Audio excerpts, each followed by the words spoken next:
감사합니다. 먼저 기도하겠습니다.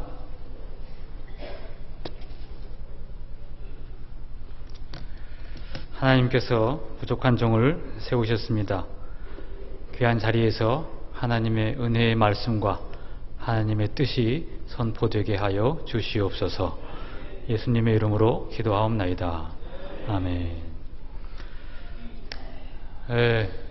새로운 사람을 만나면 기대되죠. 저 사람이 무슨 얘기를 할까? 저 사람은 어떤 사람일까? 사실은 어떤 사람일까가 제일 궁금하실 거예요. 제 소개를 잠깐 드리겠습니다. 지난주하고 그 지난주에 인사하는 영상 보셨죠? 그 녹화를 잘 했던가요? 그래도 방송을 몇 번 나갔다고 조금 부드러워졌어요. 처음에는 엄청 어렵더니 조금 쉽게 했습니다. 목사님하고 또 바쁘신 중에 올라오셔가지고 제가 강의를 한 4년, 5년 했는데 제 집까지 와가지고 영상을 따가지고 가신 분은 목사님이 처음이세요. 엄청 부지런하신 것 같아. 그래서 야, 참 이렇게 목회하시는 목사님도 계시는구나. 저도 많이 배웠습니다. 그리고 일부 예배 때 강의를 해보니까 이거 웃어야 될지 말아야 될지 망설이시는 분들이 되게 많으세요. 이제 주일 낮 예배니까 야, 이걸 웃으면 안 경건한 거 아닌가 막 고민을 하시나 봐. 그냥 웃으시면 됩니다. 그리고 또 예배 때 많이 웃으면 또 하나님 기뻐하십니다. 여러분 자녀들이 웃으면 좋아하잖아요. 맘 놓고 웃으시면 되고, 일반인을 꼭 초대하시기 바랍니다. 이번 집회 중에 나는 절대 한 명을 못 데리고 온다, 그러는 분 손 들어오세요. 아, 없으시네. 그러면 이제 한 명씩 다 데리고 오세요. 데리고 오시는 비결이 뭐냐 하면 밥 한 끼 합시다. 식사 한번 합시다. 그래서 밥 사주고 밥 먹었으니까 교회 한번 갑시다. 그럼 한국 사람은 거의 90% 따라옵니다. 그러니까 안 오면 그 다음날 또 전화해서 밥 한 끼 합시다. 어저께 먹었는데 또 먹어요. 아, 일이 좀 있어요. 그래서 밥 또 주고 오늘은 갑시다. 그렇게 해서 3일 중에 한 번은 오실 수 있어요. 한 번 오면 제가 잘 이야기해서 교회에 등록할 수 있도록 그렇게 하겠습니다. 꼭 한 명씩 데리고 오시기 바랍니다. 그리고 오늘 청년 중고등부가 왔는데 중고등부가 참 잘 왔어요. 그리고 중고등부도 화요일 날 저녁에 이제 내 부모를 공경하라에 대해서 이야기할 건데 친구들 데리고 오세요. 친구들 데리고 오면 제가 친구 데리고 온 사람한테 선물을 줄게요. 친구 데리고 오면. 정말이에요. 제가 저기 청춘 독립이라는 책을 갖다 놨잖아요. 그게 13,000원짜리예요. 청춘 독립. 제가 쓴 책 중에는 제일 마음에 드는 책인데 많이는 안 팔렸어요. 그런데 근데 저는 쓴 사람하고 사서 읽는 사람하고 또 느낌이 다른가 봐요. 근데 그 책을 읽으면 두 가지 반응이 나와요. 너무 훌륭한 책입니다. 내 젊은 날의 인생을 완전히 바꾸는 책입니다. 그런 청년들이 있고, 힘든 청년들을 더 힘들게 합니다. 그렇게 두 가지 반응이 나와요. 근데 아마 신앙이 있는 청년들은 읽으면 인생의 전환기가 될 거예요. 그래서 친구 데리고 온 중고등부 학생은 친구하고 같이 와서 그 책을 하나 가져가세요. 그냥 그러면 이제 우리 안내하시는 분들은 주세요. 혹시 오늘 다 팔려서 모자라면 내가 내일 가서 또 갖고 올 테니까 그렇게 갖고 가세요. 그리고 중고등부 선생님들에게는 오늘 선물을 드리겠습니다. 한 권씩 가져가세요. 그냥 중고등부 선생님들은 수고 많이 하시니까 한 권씩 그냥 가져가시면 돼.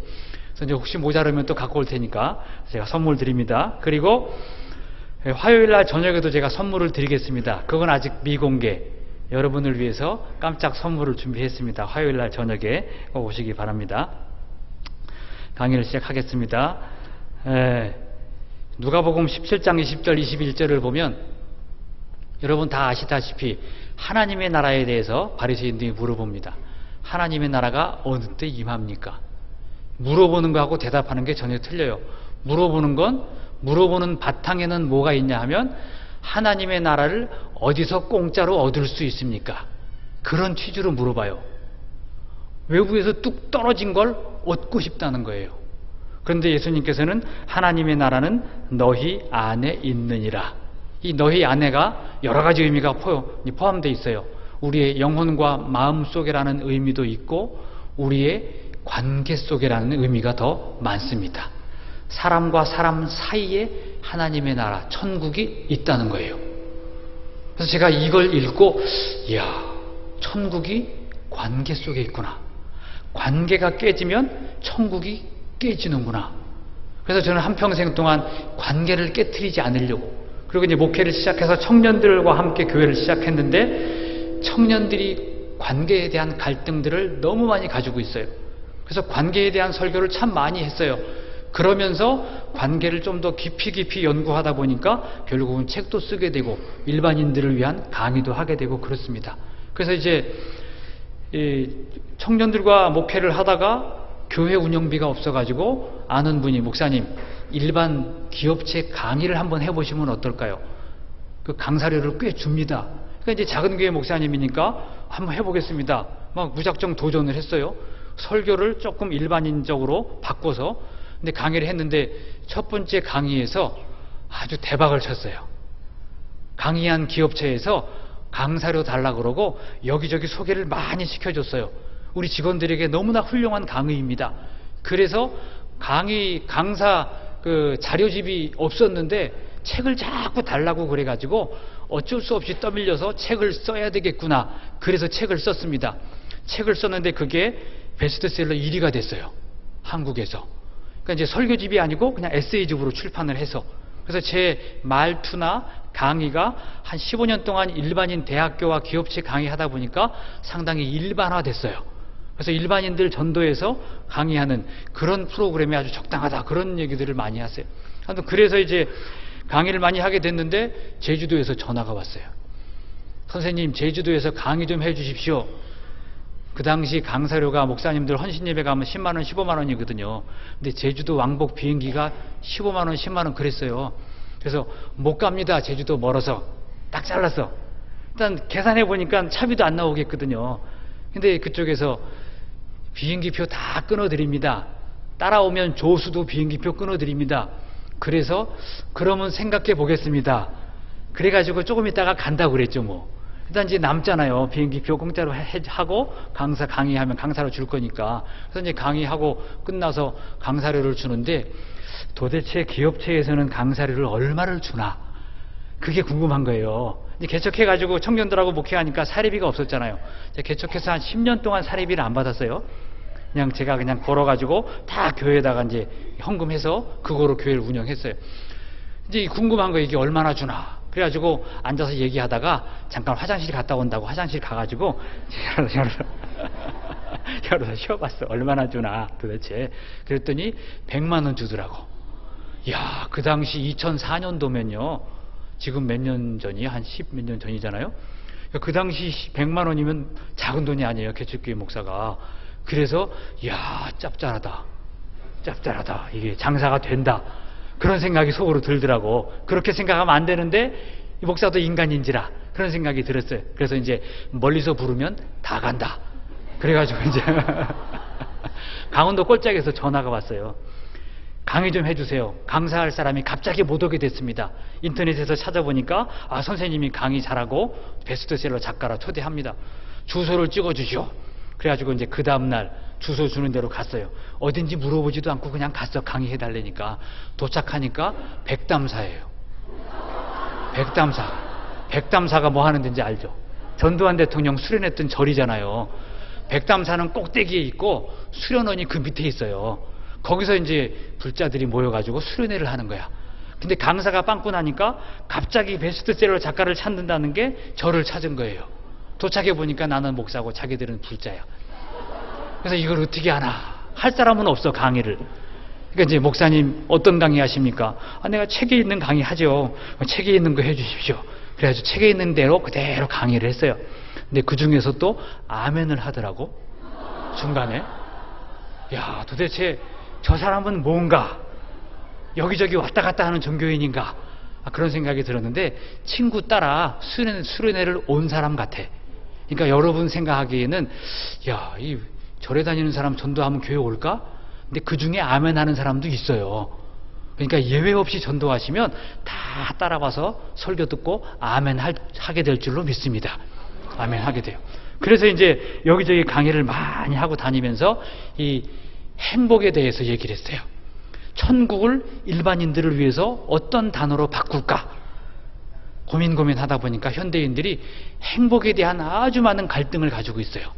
행복에 대한 말을 많이 쓰잖아요. 그래서 이 천국이라는 단어를 행복이라는 단어로 바꿔가지고 전국을 강의하고 다녔어요. 농협도 다니고 기업체도 다니고 대학교도 다니고 많이 다녔어요. 그래서 이제 여러분은 하나님의 나라 하면 딱 알아듣지만 일반인들은 못 알아들어요. 그래서 일반인들을 위해서 관계 속에 있는 행복이라는 주제를 가지고 강의를 많이 했어요. 근데 여러분은 이제 관계 속에 있는 천국에 대해서 오늘 말씀을 드리겠습니다. 그 주제, 그리고 이제 일반인들을 위해서 강의하다 보니까 주제가 상당히 일반화되어 있어요. 그리고 상당히 상식적인 이야기들이 많이 들어가 있어요.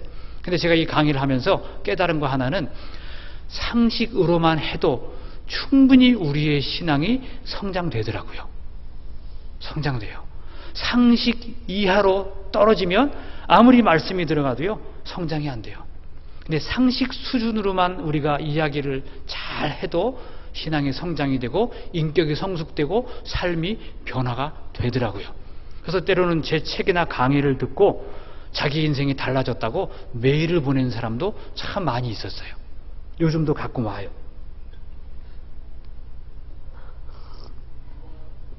한 번은 메일을 받았는데 이제 그 내용이 이제 그런 내용이에요. 목사님이신 것 같네요. 그러고는 메일이 왔어요. 우연히 서점에서 책을 사서 목사님 책을 읽었습니다. 벤치에 앉아서 잠깐 보고 들어가려고 했는데 처음부터 끝까지 쉬지 않고 다 읽었습니다. 목사님이 이런 글을 쓰시는 줄, 교회가 이렇게 좋은 이야기들을 해주는 곳인 줄 오늘 처음 알았습니다. 이제 저도 교회를 가볼까 합니다. 이게 전혀 교회를 안 나가본 사람이에요. 그런 사람이 제 책을 읽고 교회를 자기 발로 나가겠다는 거예요. 어느 지역인지는 얘기하지 않았어요. 아마 이제 교회를 찾아 나가겠다고 작가한테 보냈으니까 나갔죠. 그래서 제가 책을 쓴 이유 중에 하나는 전도지를 주면 전도지를 받고 버려요, 사람들이. 그래서 버리지 않는 전도지를 어떻게 하면 만들 수 있을까? 책을 만들어서 팔면 자기 돈으로 사서 다 읽겠지.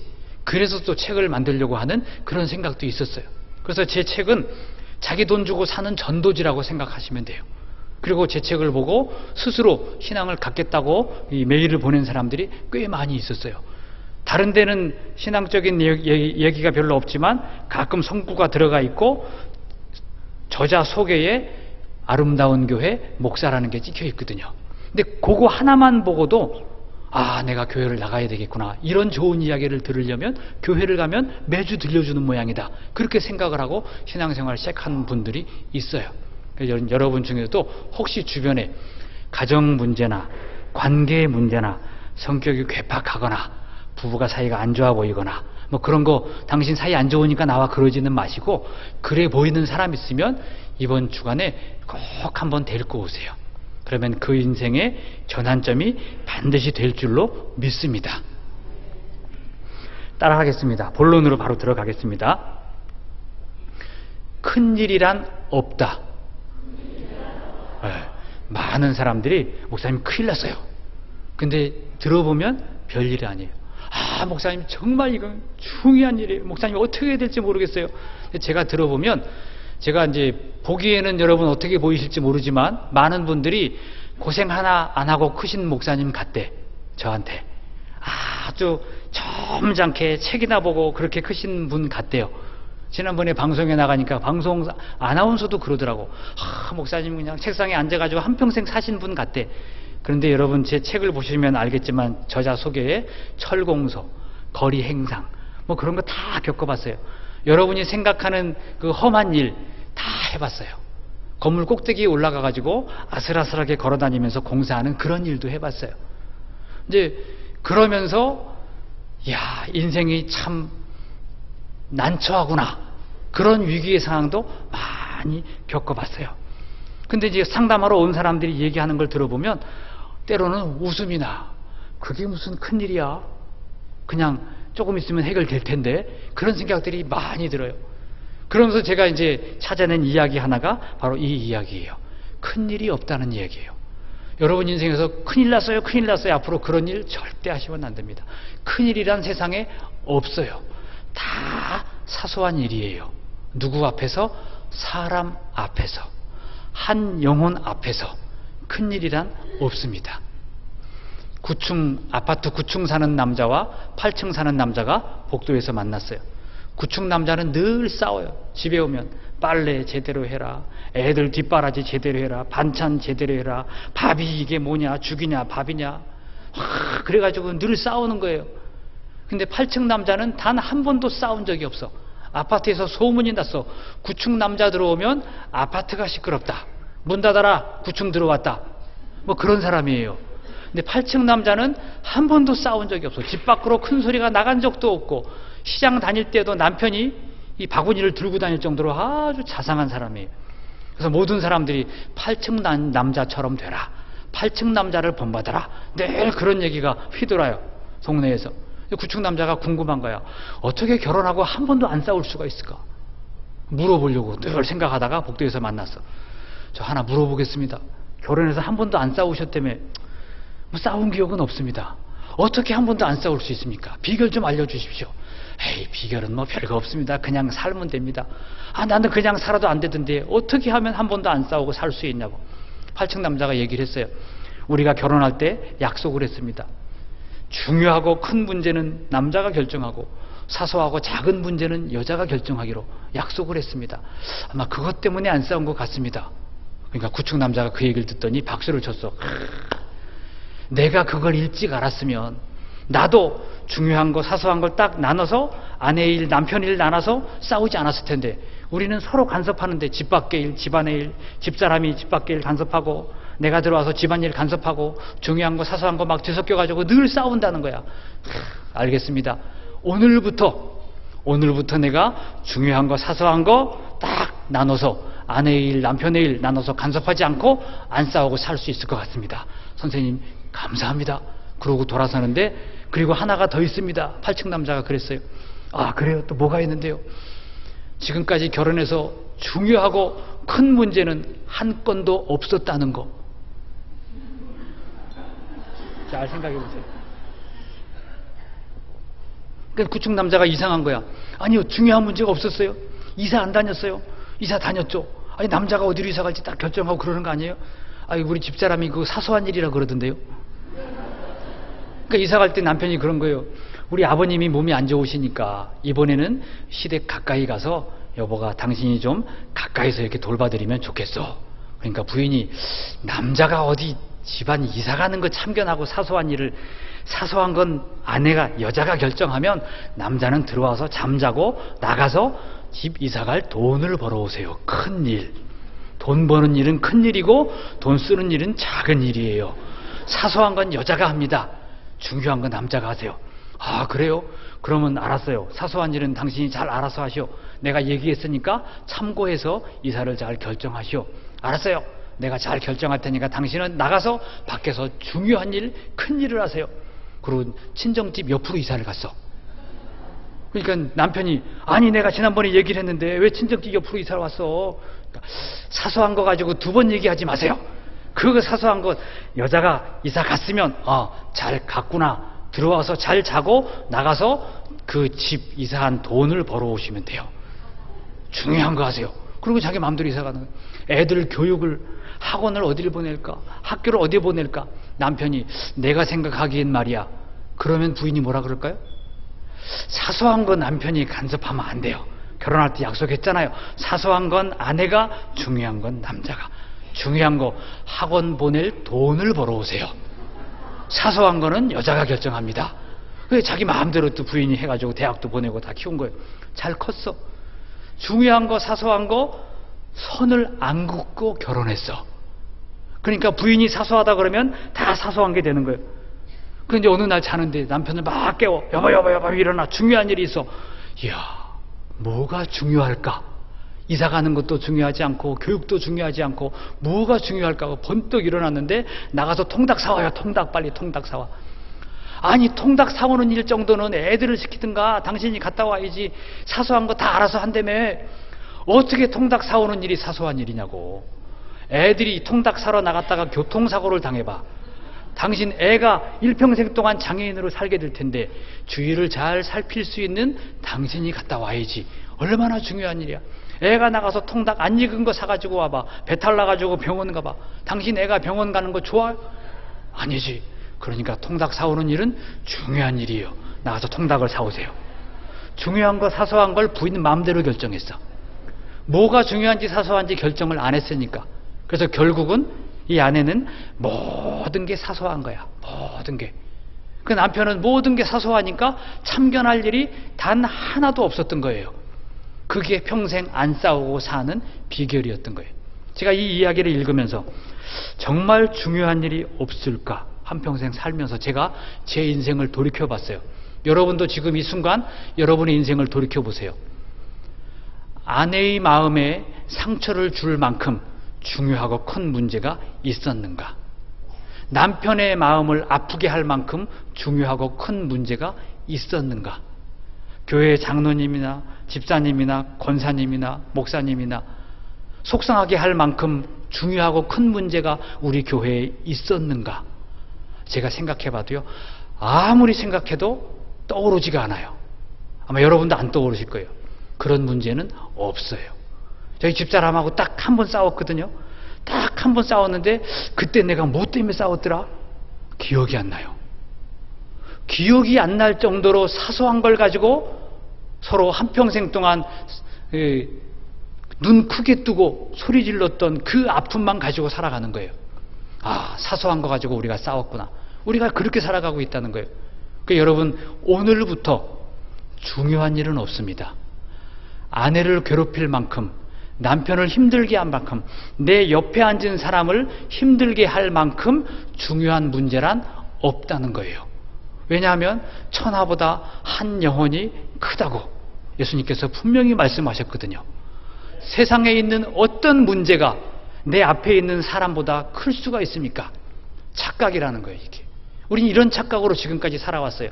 그러니까 수없이 다투고 싸우고, 심지어는 짜장면 한 그릇을 놓고 왜 짜장면을 시켰느냐, 심지어 어떤 사람들은 왜 간짜장을 시켰느냐고 그렇게 싸워. 제가 싸움 중에 최고로 유치한 싸움, 동대문에 볼 일이 있어가지고 화장실 잠깐 들어갔는데 두 남자아이가 심각하게 싸워. 갓 대학교를 들어간 학생들 같아. 너무 심각해가지고 소변을 보러 들어갔다가 쑥스러워가지고 내가 소변 보기가 미안할 정도로 그런 험악한 분위기로 둘이서 째려보면서, 그래가지고 너는 그냥 막 치고받고 할 정도로 눈치를 주면서 대화를 하고 있더라고. 야, 쟤네가 곧 싸우겠구나. 도대체 뭘 가지고 저렇게 싸우는가 하고 제가 들어봤어요. 남의 얘기를 잘 들어요, 제가. 그러면서 들어봤더니 결론이 그거야. 떡볶이야? 탕수육이야? 도대체 넌 왜 떡볶이를 먹으려고 그러는 거야? 너는 왜 탕수육을 먹으려고 그러는 거야? 저녁 메뉴를 놓고 그렇게 심각하게 싸우더라고. 그런 경우를 참 많이 봤어요. 아무것도 아닌 거 가지고 상대편을 때려 눕힐 만큼까지 신경전을 벌이면서 우리가 살아가고 있더라고요. 중요하고 큰 문제는 없습니다.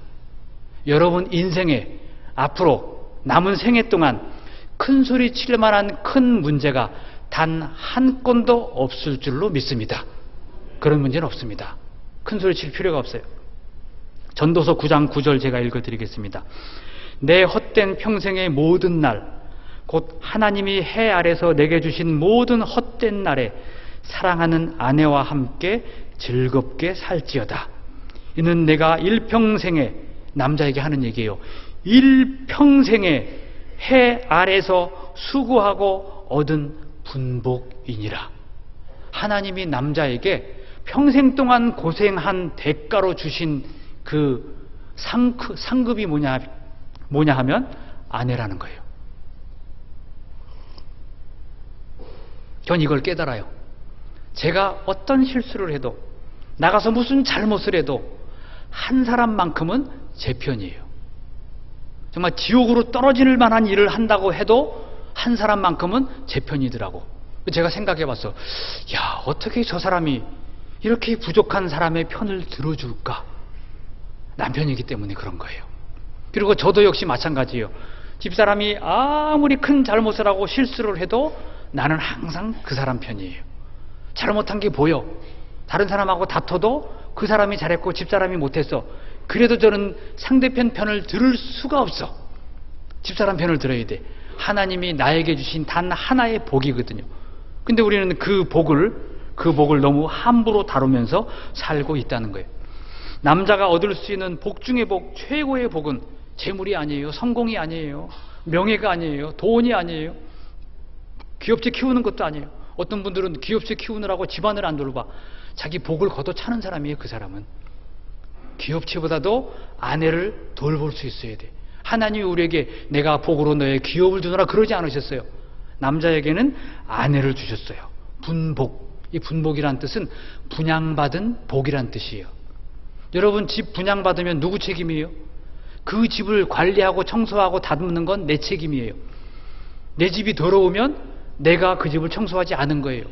아내와 남편이 행복하지 않으면 누구 책임이냐? 남편 책임인 거예요. 아내 책임도 있죠. 둘 다 똑같아요. 부부가 행복하지 않으면 하나님 교회 와서 기도할 필요 없어요. 내가 가서 머리 숙여주고 헌신해주면 돼. 다 참아주면 돼요. 그러면 아내와 행복 안 할 수가 없어요. 남편과 화목하지 않을 수가 없어요.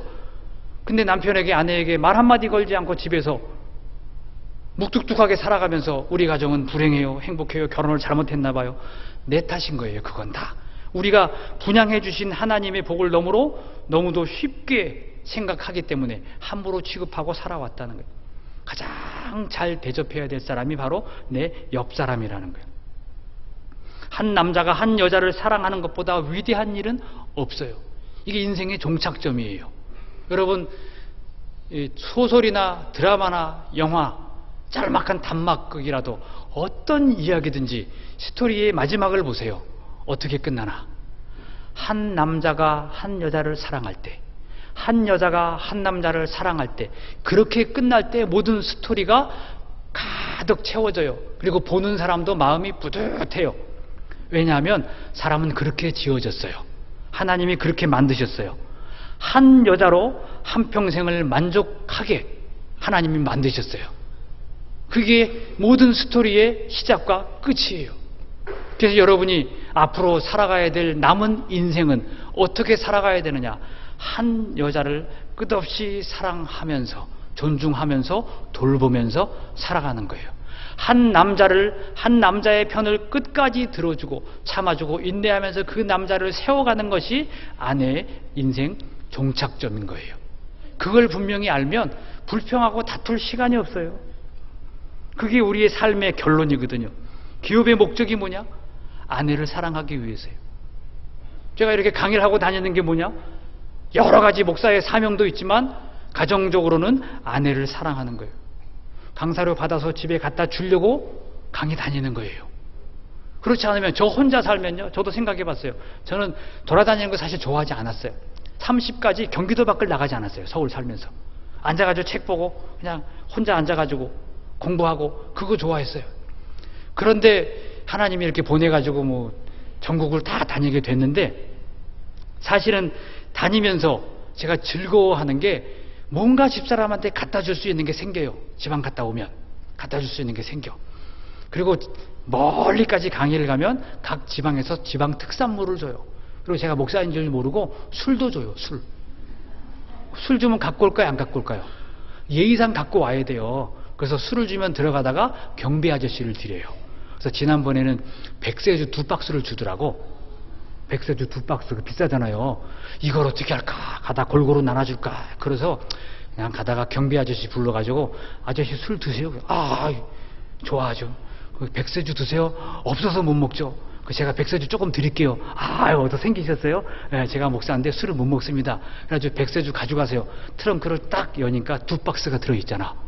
이 아저씨가 눈이 이따만 해가지고 몇 개 가져가요? 다 가져가세요. 그러니까 놀래가지고 이 많은 거를요 가져가세요. 그랬더니 그 다음부터 제가 아파트 입구에 딱 나가면 막 달려오셔. 아이고 목사님 어디 가세요? 이분은 목사님을 존경하는 게 아니라 술을 존경해. 그래서 술 때문에 인사하는 거예요. 어떻든 그렇게 해가지고 받은 선물을 다 집에 갖다 줘. 집사람이 그거 어디다 갖다 주나 하고 봤더니 다 친정가 있어. 친정집에 가면 어서 보던 게 꽉 차 있어. 저거 어서 봤는데 지방 가서 얻어온 거예요. 그래서 자기 좋으면 할 수 없지 뭐. 그리고 다 그쪽 갖다 줘. 시댁은 거의 안 갖다 줘. 거의 안 갖다 줘.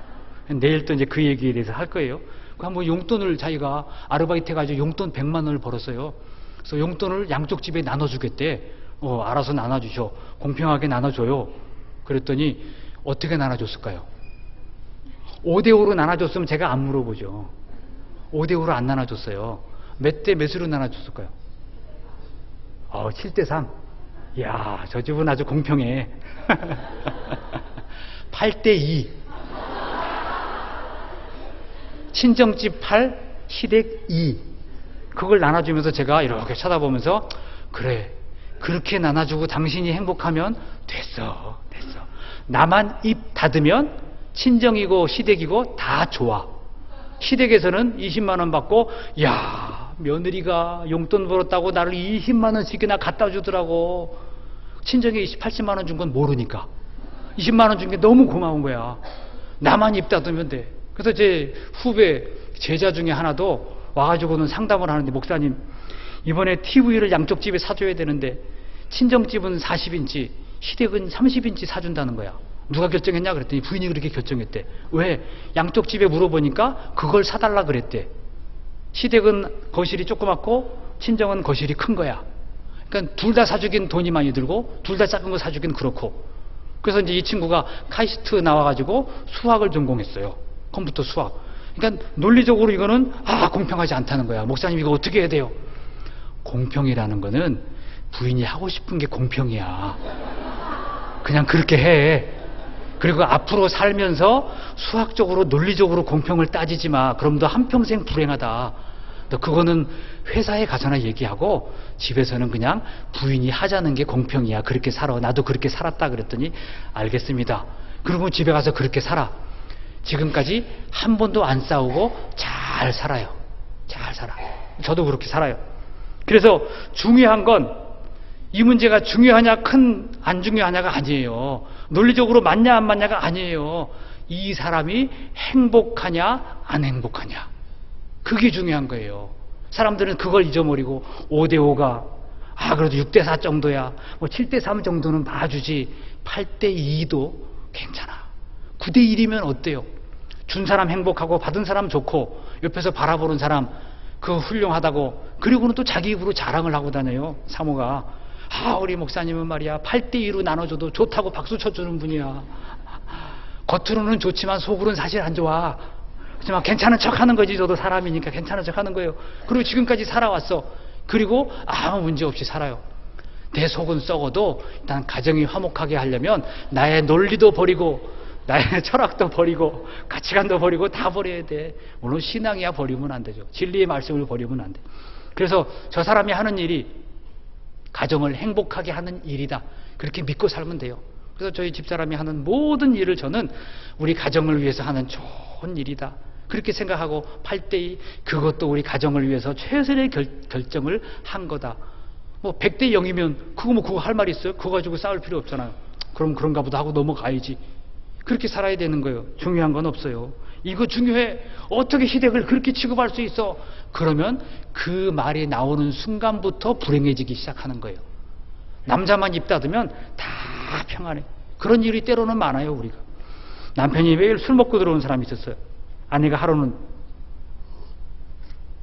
불평을 했어요. 당신 술값이 얼마인지 알아? 술값 계산 좀 하고 살아. 그 술값이면 우리 가족들 한 달 먹고도 남아. 그러니까 남편이 부인을 이렇게 쳐다보면서 나도 계산 다 하고 다녀. 무슨 계산을 했는데 술값이 당신 화장품 값을 넘어가질 않아. 그러니까 이 화장품을 좀 좋은 걸 쓰는 모양이야. 그러니까 이 부인이 뜨끔한 거야. 저 인간이 계산을 다 하고 다니네. 내가 화장을 왜 하는지 알아? 질 수 없으니까. 화장을 왜 하는데 당신한테 이쁘게 보이려고 화장하는 거야. 내가 결혼도 안 하고 남편도 없어봐 화장품 사겠어? 당신한테 이쁘게 보여가지고 그래도 밖에 나가서 딴 여자 안 바라보게 그러려고 내가 관리하려고 화장하는 거라고. 혼자 살면 화장품 옆에 얼씬도 하지 않는다. 당신 때문에 화장품 사는 거야. 그러니까 남편이 질 수 없잖아. 그래? 내가 술을 왜 먹는지 알기는 하고 그러는 거야. 이 인간이 술 먹는 이유가 뭐 다른 이유가 있나? 왜 먹는데? 그러니까 당신을 이쁘게 보려고 먹는 거야. 술을. 당신은 술 안 먹으면 이쁘게 안 보여. 그래서 내가 오늘까지 살았어. 그러니까 두 사람에서 그냥 기가 막혀가지고 대화가 안 되는 거야. 알았어. 그냥 앞으로 술 적당히 먹고 나도 화장품 적당히 살 테니까 그냥 조용조용히 살아. 싸우지 말고. 그러고 지금까지 그냥 그렇게 살아. 물론 목사님, 성도 여러분들은 술 안 먹지만 예를 들어서 한 얘기예요. 술을 먹고 들어와도 저 인간 술 먹는 것 때문에 우리 망해 그러지 말고, 아유, 못 먹는 술 먹으면서 사업하려고 참 애쓴다, 가족을 위해서. 그렇게 봐주라는 거예요. 화장품 비싼 거 사면 그래, 피부암 걸리지 않으려고 좋은 거 사서 나 고생시키지 않으려고 애쓰는구나. 그래, 잘하셔. 그렇게 생각하고 살아주라는 거예요. 무슨 짓을 해도 다 나를 위해서 저렇게 해주고 있구나 라고 생각하면 그게 다 고마운 짓이 되는 거예요. 그런데 나보다 화장품 비싼 거 쓰고 나보다 밖에 나가서 먹고 노는데 돈 다 쓰고 그러기 시작하면 인생이 불행해지기 시작하는 거예요. 여러분, 그래서 잘난 사람 못난 사람 모여서 살 때 누가 불행하냐? 잘난 사람이 불행해요. 잘난 사람은 계산을 잘해. 계산을 잘하면 불행해져요. 부부 사이에는 계산하면 안 돼요. 따지면 안 돼요. 어디 가냐고 물어봐도 안 돼. 여러분, 그런 조크 있잖아요. 그 길거리에서 방황하는 그 거린들 데려다가 물어봤는데 왜 쫓겨났어요? 어디 가냐고 물어봤더니 나가라 그러더라고요. 그런 시대예요. 그러니까 어디 가냐고 물어봐도 안 돼. 왜 그렇게 했냐고 물어봐도 안 돼. 그냥 잘하셨네. 아유, 훌륭하시네. 왜 밥 안 주냐고 해도 안 돼. 밥 안 주면 그냥 조용히 라면 끓여 먹고 그냥 하루를 버티면 돼요. 자기 배고플 때 밥 주면 옆에서 같이 그냥 얻어 먹으면 되는 거예요. 모든 것이 다 이유가 있구나 생각하면 다 이유가 있어요. 저도 실수 많이 해요. 그렇게 하면 안 되는데.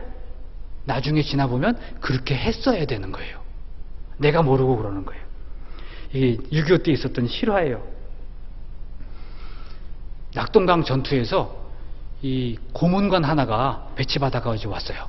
오른쪽 왼쪽 적군과 아군을 구분 못하는 고문관. 그래서 엎드려 그러면 일어나고, 일어나 그러면 엎드리고, 전진 그러면 뒤로 막 달려가고, 그리고 총 쏴 그러면 총을 들고 적군을 향해서 총구를 들이대야 되는데 자기 친구들을 향해서 야, 총 어떻게 쏘는 거냐? 이렇게 해가지고 이게 소대장이 야, 어떻게 저런 고문관을 전쟁터에 내보냈나. 그런데 이제 추석날 전투가 벌어졌어요. 낙동강에서.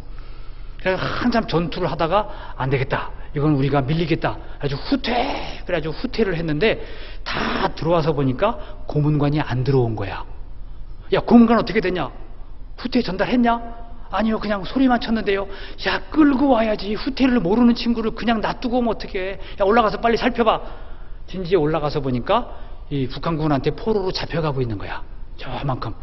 포로로 잡혀가면 사실은 그 전우의 동료로 구조를 하러 가야 돼요. 그런데 소대장이 번뜩 생각하기를 있어봐야 골칫덩인데 저렇게 포로로 끌려가면 어차피 살아서 가니까 저런 고문관을 누가 고문이나 하겠어요? 그냥 데리고 있다가 전쟁 끝나면 풀어주겠지. 차라리 잘 됐다. 총 안 쏘고 유치장에 갇혀있다가 그냥 나중에 집으로 돌아가라. 그게 낫겠다. 그러고 구출하러 안 갔어. 그러고 또 이제 좀 있다가 또 전투가 벌어졌어요. 한참 전투가 벌어지는데 저쪽에서 백기가 올라오는 거예요. 전투 오늘 그만하자고. 그래서 북한군하고 남한군하고 이렇게 싸우면서 이제 전쟁사에 보면 6.25 전쟁사라는 책에 그런 내용이 있어요. 서로 떡 나눠 먹고 조금 있다가 또 총 쏘고 그랬대요.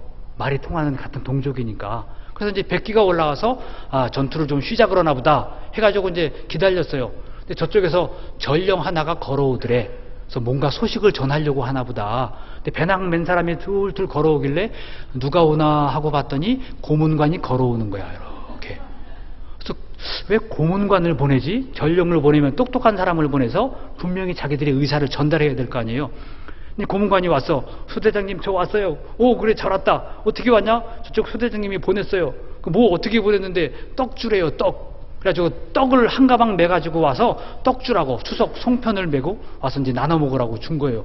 그러니까 이제 적군이지만 추석 때 떡이 많이 생겼는데 나눠 먹게 된 거야. 적군하고 아군이. 그래서 떡을 한참 나눠 먹고는 야, 우리도 그럼 뭘 줘야지. 야, 건빵 걷어봐, 건빵. 그래서 건빵을 다 걷어가지고 가방에 다 채워서 야, 너 이제 저쪽 포로니까 가. 그랬더니 고문관이 오지 말래요. 그쪽에서 포로로 잡혀가지고 얼마나 고문관 노릇을 했는지 오지 말라 그랬대. 가서 너 포로로 필요 없으니까 오지 말라 그랬대. 그래가지고 이 소대장이 기가 막혀가지고 그걸 상부에 보고를 했어요. 이런 사람이 전투하러 왔습니다. 포로로 잡혔다가 떡배낭 메고 왔습니다. 이게 돌려보낼 수도 없고 전투에 참가시킬 수도 없습니다. 그러니까 이 상부에서 제대시켜라 명령서가 내려왔어요. 그래서 세계 역사상 전쟁 중에 제대한 단 한 명의 군인이 됐어, 이 사람이. 그래가지고 이 소대장이 다행히 살아가지고 이제 퇴직해서 6.25 전쟁사라는 책을 조선일보에서 썼는데 거기에다 기고를 해서 이 내용이 실렸어요. 600페이지짜리인데 제가 그걸 읽고 이 이야기를 찾아냈어요. 그리고 맨 끝에 소대장이 뭐라고 썼냐 하면, 나는 믿는다. 지금도 그 고문관은 평화로운 인생을 살 것이라고 믿는다. 평화롭죠.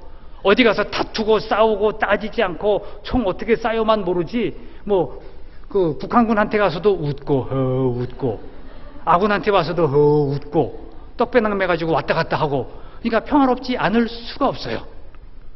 전쟁도 사소한 일이에요. 전쟁 나서 중요하잖아요. 전쟁이 나도 여러분이 아내를 사랑하고 남편을 사랑하는 걸 멈춰서는 안 돼. 무슨 일이 생겨도, 인생에 어떤 고비가 와도 아내가 남편을 사랑하고 남편이 아내가 아내를 사랑하는 것, 이걸 멈춰서는 안 되는 거예요. 근데 우리는 때로 조금만 어려운 일이 생기면 저 사람 때문일까? 내가 남편 잘못 만나가지고 그런가? 막 엉뚱한 데다가 문제의 키를 던지고 있다고요. 그래서 갈등하고 싸우고, 요즘에 헤어지는 사람들 너무 많은데 그건 다 사고방식 차이인 거예요. 하나님이 내게 주신 복을 어떻게 거두찰 수 있습니까? 잘난 사람에게는 큰일이 많아. 이것도 큰일 저것도 큰일. 대통령들 보세요. 대통령들이 큰일이 많아가지고 늘 싸움 가운데 인생을 살잖아. 전 어릴 때 대통령 되고 싶었는데 요즘에는 되라 그래도 안 할 것 같아. 아, 대통령 되면 힘들어서 못 살겠구나. 반쪽에서는 욕을 먹어야 돼. 뭐 욕 먹고 못 살죠.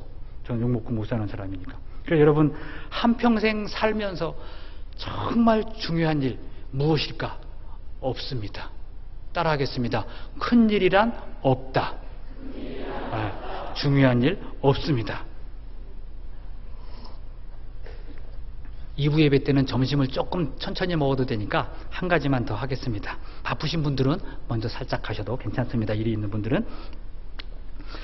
남자는 절대 설탕을 찾지 못한다. 이게 이제 두 번째 법칙이에요. 부인이 아파가지고 2주 동안을 집에 누워 있었어요. 남편이 살림을 그때 비로소 배워가지고 슬슬 살림을 하다가 한 2주 되니까 이제는 커피를 타 먹을 여유가 생겼어. 그래서 이제 커피를 타 먹으려고, 커피 옛날에 병커피 있잖아요. 병커피 꺼내고 프림 꺼내고 설탕을 꺼내는데 설탕이 없어.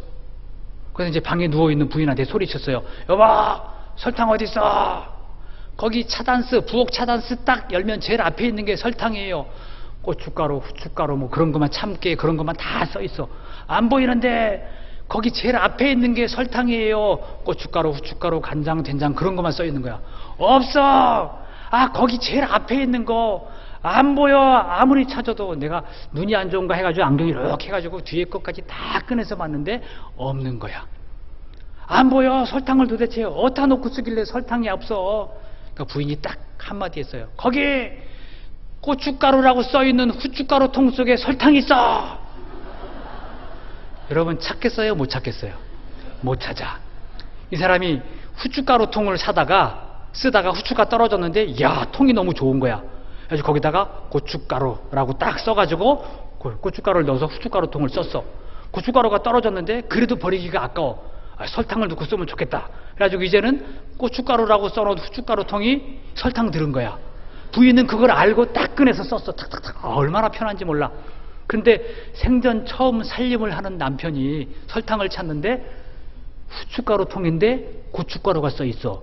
이거는 죽어도 설탕이 아니야. 3번씩이나 바꿀 리가 없거든. 근데 부인은 3번을 바꿔서 썼어. 이게 남자 여자의 차이예요. 남편은 부인이 설명하지 않으면 절대 설탕을 못 찾아. 땅이 꺼지고 하늘이 무너져도 설탕을 못 찾아. 그게 남편인 거예요. 그래서 남편과 아내는 설명하는 게 필요해요. 남편이 왜 그런 생각을 하는지, 아내가 왜 그런 생각을 하는지, 내 마음이 어떤지 설명하는 게 필요해요. 로마서 10장 14절 제가 읽어드립니다. 그런즉 저희가 믿지 아니하는 일을 어찌 부르리요? 듣지 못한 일을 어찌 믿으리요? 전파하는 자가 없이 어찌 들으리요? 보내심을 받지 아니하였으면 어찌 전파하리요? 기록된 바 아름답도다 좋은 소식을 전하는 자들의 발이요. 이걸 제가 묵상하면서 인간은 듣지 못하면 깨닫지 못하는구나. 여러분이 날마다 와서 예배를 드리고 비슷한 성경 구절로 다른 설교를 계속 들어야 되는 이유가 듣지 않으면 인간은 절대 깨닫지 못합니다. 여러분 그거 알죠? 원숭이와 자기 자식을 둘이 키워서 원숭이의 지능을 아들 지식으로 아들만큼 인간의 지식만큼 끌어올리겠다고 유인원 연구하는 학자가 아들과 원숭이를 같이 키웠어요. 누가 누구를 닮아갔을까요? 아들이 원숭이를 닮아가. 그래서 연구를 중단했어요. 인간은 더 나은 생각을 듣지 않으면 결코 깨닫지 못하는 게 인간이에요. 남편과 아내가 서로 설명하지 않으면 결코 서로의 상황을 알지 못해요. 30년 살았는데 내 마음 알겠지? 알까요? 모를까요? 몰라요. 내 마음을 설명하지 않으면 50년을 살아도 몰라요. 제가 강의하다가 이런 얘기를 했어요. 그랬더니 장로님 한 분이 끝나고 와서 목사님 50년이 돼도 집사람이 내 마음을 몰라요. 권사님도 그러더라고. 50년 됐는데 저 장로가 내 마음을 몰라요. 목사님 50년 돼도 몰라요. 왜? 50년 동안 내 마음 상태를, 내 생각을 한 번도 설명한 적이 없어요. 그러면 몰라요. 알아주겠지? 착각이에요. 인간은 듣지 못하면 절대 깨닫지 못합니다. 하나님의 설명을 들어야 예수님이 왜 십자가에서 돌아가셨는지 비로소 깨달아요. 설명해야 돼요. 우리가 아는 걸 세상 사람들은 몰라요. 그래서 설명하는 게 필요해요. 남자는 여자의 설명을 들어야 하고 여자는 남자의 설명을 들어야 돼요. 들어야 비로소 집사람이 이런 생각이 있었구나 라고 비로소 깨닫게 되는 거예요. 당신 틀렸어. 그 말은 설명을 충분히 하지 않았다는 거예요. 때로는 우리가 그래요. 집사람 답답해 죽겠어요. 우리 남편 답답해 죽겠어요. 그 말은 무슨 뜻이냐 하면 남편이 알아듣게 설명을 해본 적이 없다는 뜻이에요. 아내가 답답해 죽겠어요. 그런 얘기는 남자가 아내를 위해서 설명해 준 적이 한 번도 없다는 거예요. 그래서 답답한 거예요. 그래서 오늘부터 여러분은 누가 답답해요 그런 얘기 하시면 안 돼요. 그건 내가 그 사람이 알아듣게 설명을 못했다는 거예요. 전 집사람하고 영화 보러 가면 집사람이 스토리 이해를 못해요. 그래서 집사람이 물어봐 중간중간에 목사님 저 사람 왜 나왔어? 저 사람 조금 있으면 악당으로 변해. 저 사람은 누구야? 저 사람은 악당 친구야. 저 사람은 누구야? 저 사람 착한 사람이야. 그러면 뒤에서 좀 조용히 해주세요. 뒤에서 그래. 그러면 목사님 저 사람은 누구야? 그럼 제가 한마디로 끝내요. 저 사람이 범인이야. 그러면 이제 딱 끝나. 그리고 나중에 영화 끝날 때 그 사람이 범인이야. 대부분 이제 영화 많이 보면 그런 게 잡혀요. 그렇게 이해를 못해. 집사람한테 그렇게 설명을 하고 그 다음에 이제 영화 보고 와가지고 집에서 다시 물어봐. 그 사람이 왜 범인이 됐어? 그러면 그걸 제가 2시간 동안 설명을 해. 영화 보고 오면. 그러고 나면 목사님 설명을 들으니까 영화가 재밌다는 거야. 다음에 한 번 더 보러 가자는 거야. 한 번 본 걸 또 봐. 그래서 저는 그래서 똑같은 영화를 2번 볼 때도 있어요. 알면 어때? 봤으면 어때? 이 사람이 행복하게 보면 됐죠. 그게 다 한 거예요. 그리고 산책을 해도 집사람이 이제 옛날에 막힌 길을 간 적이 있어요. 길이 막혔어. 그런데 집사람이 또 나가는데 그 막힌 걸 잊어먹고 글로 가재. 내가 처음에 얘기를 해. 저기 막혔는데 막힌 길이 어딨어요 요즘에. 요즘 같은 시대에 무슨 길이 막혀요. 다 있어요. 가재. 그럼 갑시다. 10분 동안 걸어 들어가는데 막혔어. 그러니까 집사람이 목사님 좀 세게 얘기하지. 아까 막혔다며. 세게 얘기하면 당신 울잖아. 그러니까 즐겁게 왔다가 즐겁게 돌아가면 되지 뭘 또 세게 얘기를 해. 웃으면서 갔다가 웃으면서 나와. 그게 다예요. 근데 대부분의 사람이 당신 때문에 막힌 길로 들어왔잖아 이 사람아. 내가 지난번에 막혔다니까. 그래가지고는 싸우고 다투고 산책하러 나갔다가 기분 나빠가지고 따로 들어오고 그런 일들이 벌어진다고요. 그래서 설명을 해야 돼. 인간은 설명을 들어야 돼. 남자는 여자의 설명을 들어야 되고 여자는 남자의 설명을 들어야 되고 엄마는 아들의 설명을 들어야 되고 아들은 엄마의 설명을 들어야 되고 교사는 학생의 설명을 들어야 되고 학생은 교사의 설명을 들어야 돼. 장로님은 목사님의 설명을 들어야 되고 목사님은 장로님의 설명을 들어야 돼. 그리고 답답하다 그러는 순간 내가 설명이 부족했구나. 그걸 깨달아야 돼요. 그래서 원인이 누구에게 있느냐? 내 입이 부족해서 관계가 깨진다는 거예요. 그래서 여러분 설명하고 설명을 듣고 우리가 인생 끝날 때까지 이 일을 계속해야 되는 거예요. 그럼 남편을 남편을 위해서, 아내를 위해서 언제까지 설명할까? 죽기 전까지 계속 설명을 해야 돼요. 남편한테 설명을 해야 돼. 여보, 내가 지금 몸이 많이 아파. 내가 눈이 자꾸 감겨. 그러면 부인이 뭐라고 그래야 되냐면, 여보, 이제 천국 갈 때 된 거야. 하나님이 당신 부르셔. 이제 하나님 만날 거야. 설명을 해줘야, 내가 천국을 가는구나. 남편은 그때서야 알아들을 수 있어요. 그런 실화가 있어요. 그런 실화를 듣고 남편이 눈 감은 얘기도 있어요. 이제 시간이 되면 나중에 얘기해 드릴게. 시 하나 읽어 드리고 기도하겠습니다. 제목이 물어보고 설명하고, 이제 1부 예배에서는 다른 거 했는데 2부 예배는 이게 더 나은 것 같아. 답답해서 죽을 것 같은 이유가 당신의 귀가 아니라 내 입 때문이요. 마주하면 화나는 이유가 당신의 어리석음이 아니라 내 무식함 때문이라. 전 이거 참 많이 깨닫습니다. 잘한다고 한 말이 욕먹어도 싼 말이고, 설명은 하지 않고 소리만 질렀으니, 여기선 좀 이해하시기 바랍니다. 시적인 표현을 세게 하다 보니까 이렇게 썼습니다. 설명은 하지 않고 소리만 질렀으니 개처럼 지저대는 소리를 어찌 알아들을 수 있으리요. 때로는 사자처럼 때로는 늑대처럼 울부짖었으니 우리 집이 동물원이 된 것은 다 내 입 때문이라. 이런 가정이 참 많아요. 동물처럼 울부짖으면서 사는 집안들이 참 많아. 사람이 사람답게 말은 못하고 짐승처럼 울었으니 우리 인생은 살벌한 야생 들판이여라. 오늘부터 나 사람 되어 알아듣게 설명해 볼 테니 잘 들어보시오. 제가 영화를 설명했던 것처럼 여러분도 설명을 하셔야 돼. 이해 안 되면 될 때까지 물어보시오. 100번, 1000번이라도 당신을 위해 다시 설명하리다. 물어보고 설명하고 물어보고 설명하면 답답함도 사라지고 속상함도 사라지고 아픔도 슬픔도 기쁨이 되리라. 오 주여, 화내지 않고 설명하게 하소서. 이게 중요해요. 화내지 말고 설명을 하세요. 오 주여, 쿡쿡 찌르지 않고 살며시 물어보게 하소서.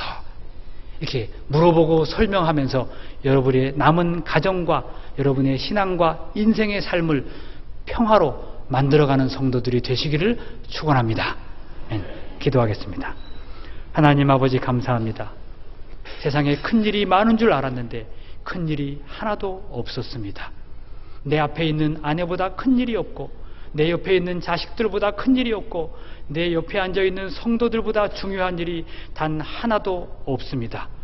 사람을 향해서 큰소리 한번 치지 아니하고, 만나는 모든 사람들을 향해서 긍휼을 베풀고 식사도 베풀고 재물도 베풀어서 사람을 구하고 영혼을 구원하고 주님의 성전에 데리고 올 수 있는 성도들이 되게 하여 주시옵소서. 예수님의 이름으로 기도하옵나이다. 아멘.